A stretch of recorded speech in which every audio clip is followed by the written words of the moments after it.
বন্ধুরা, এই মুহূর্তে যে আপডেটটি তোমাদের সামনে নিয়ে এসেছি সেটি হলো এনইপি ফার্স্ট সেমিস্টার রেজাল্ট কবে প্রকাশিত হচ্ছে এক্সটার্নাল পরীক্ষার, এবং ইতিমধ্যে থার্ড সেমিস্টারের যে রেজাল্ট পাবলিশ করে দিয়েছে ইউনিভার্সিটি, সেখানে যাদের সাপ্লি এসছে তারা রিভিউ করবে কিনা, কোন সাবজেক্টে রিভিউ করবে, অর্থাৎ কত নাম্বার পেলে তারা রিভিউ করতে পারবে, কতগুলি সাবজেক্ট তারা রিভিউ করতে পারে, সবটাই কিন্তু আলোচনা করব।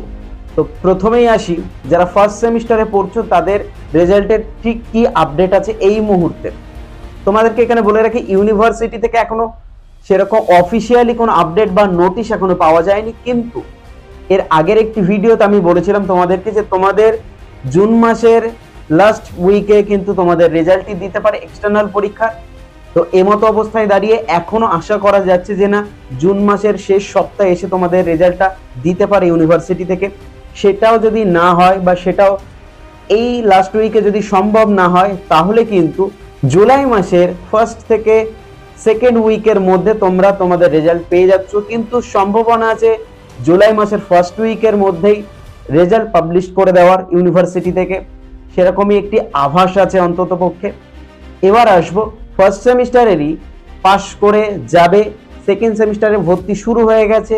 অনেকেই কিন্তু ইতিমধ্যে এখনো ভর্তি হয়নি, প্রত্যেকটি কলেজ কিন্তু নিজেদের সময়সূচি অনুযায়ী ভর্তি নিচ্ছে। তোমরা ভর্তি হয়ে যাবে এবং ইন্টারনাল পরীক্ষা কিন্তু খুব তাড়াতাড়ি চলে আসবে তোমাদের মধ্যে, কারণ তোমরা তো এখনো বর্তমানে সেকেন্ড সেমিস্টারে উঠে গেছো, এবং নতুন যারা ফার্স্ট সেমিস্টার আসছে এবার ফ্রেশার্সরা, তাদের কিন্তু ভর্তি প্রক্রিয়া শুরু হয়ে গেছে অলরেডি।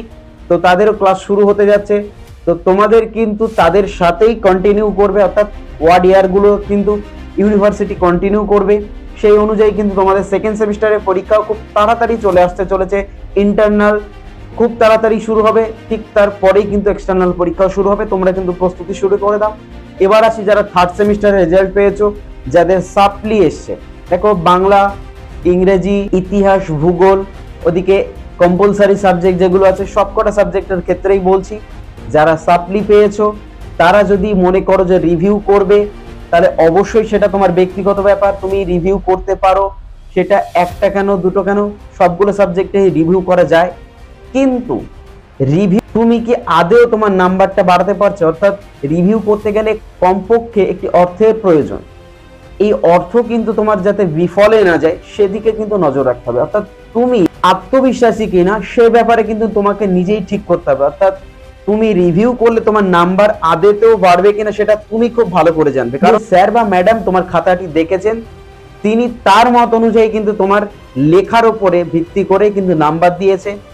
এবং এই উত্তরপত্র যদি তোমার সঠিক বলে মনে হয় এবং তোমার যদি মনে হয় যে না আমার নাম্বার 100% বাড়বে, তাহলেই তুমি রিভিউ করো।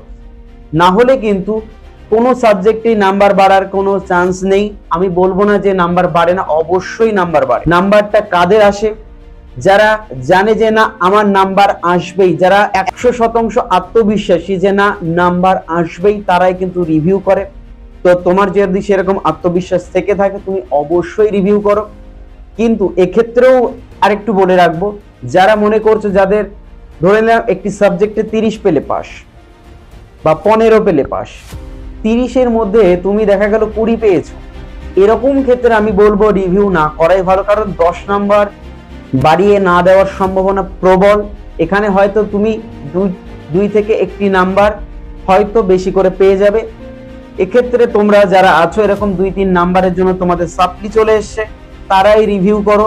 যাদের সাপ্লির মার্জিনটা বেশি, অর্থাৎ বেশি মার্জিনে তোমরা সাপ্লি পেয়ে গেছো, এরকম স্টুডেন্টরা তোমরা কিন্তু সাপ্লির জন্য রিভিউ করো না, এতে করে তোমাদের টাকা বিফল যাবে।